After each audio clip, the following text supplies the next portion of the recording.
مارگاریت زن پیر و تنها سال هاست که بعد از ناپدید شدن تام نوش توی کلبه دنج و وسط کوهستان زندگی میکنه. سرگرمی هر روزش اینه که با ماشین زوار در رفتش بره کنار رودخونه و قلاب بندازه برای ماهیگیری.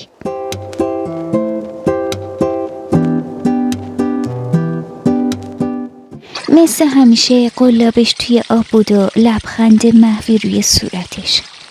ناگهان صدای داد و فریاد جوونی از دل جنگل پیچید. سکوت رودخونه شکست و نفس مارگاریت بند اومد. مارگاریت پشت بوته ها خم شد. نفسش رو حبس کرد و آروم سرک کشید. ماشین فلور و جیمز همسایه های قدیمی مارگاریت آروم جلوی خونشون ایستاد. مارگاریت از پشت بوته ها نگاه می کرد و چشماش گرد شده بود. اون روز جوونی رو با دستای بسته به زور داخل خونه می کشیدن. صدای فریاد مرد جوون فضای کوهستان رو شکافت. با دستای لرزون موبایلش رو بالا گرفت و شماره پلیس رو زد، اما صفحه بدون آنتن رو نشون میداد. اون بی حرکت پشت بوته ها نشست و نفسش سنگین شده بود. چشماشو به در خونه دوخته بود. ناگهان دید فلور و جیمز با عجله سوار شدن و ماشین در پیچای کوهستان ناپدید شد. مارگاریت فرصت و غنیمت شمرد و با قدمای لرزون اما سریع به سمت خونه رفت. از پشت پنجره خم شد و چشمش روی جوونی افتاد که دست و پا بسته افتاده بود. به شیشه زد و صدای لرزونش رو بالا برد، اما فقط نگاه پر وحشت مرد جوابش بود. مارگاریت با عجله به سمت در رفت و سنجاق سرش رو بیرون کشید و با دستای لرزون قفل در رو باز کرد.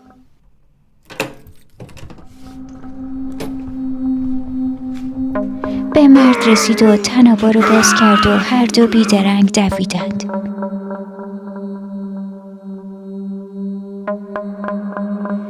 مسیر کنار رودخونه رو رد کردن و عرض چند دقیقه به ماشین مارگاریت رسیدن. از اون طرف جیمز و فلور به خونه مارگاریت رفته بودن چون نبود. یادداشتی کنار در گذاشتن و رفتن.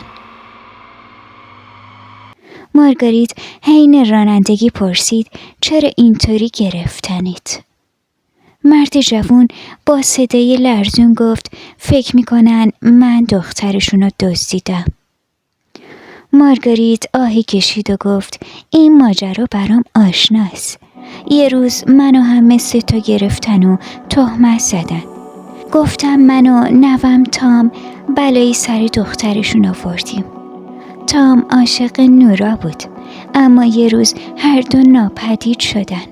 همه گفتن فرار کردن. از اون موقع هیچ خبری ازش ندارم.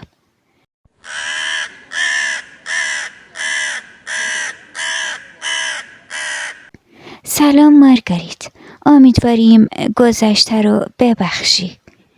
پلیس مردی رو گرفته که میگن شاید دختر ما و نوتو رو بوده. زود بیا خونمون.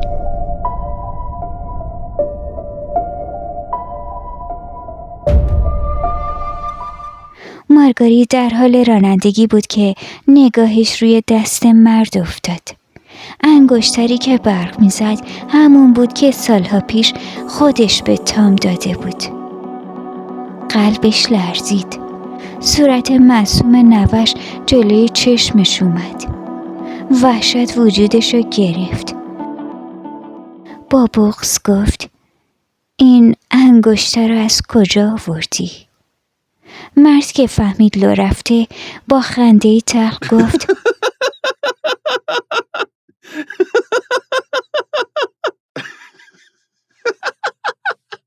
پس فهمیدی؟ نباید به من اعتماد میکردی. من اون دوتا رو کنار رودخونه دیدم. خواستم ماشینشون رو ببرم، اما چون ندادن با اسلحه هم کشتمشون.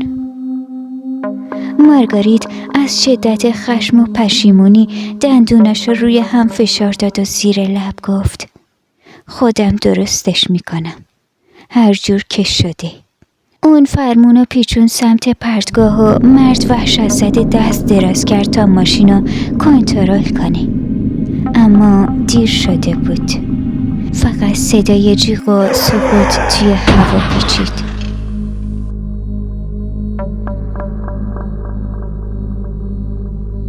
گاهی آدم دیر میفهمه یه قضاوت عجولانه یا اعتماد اشتباهی چطور میتونه همه چیزو از ریشه خراب کنه.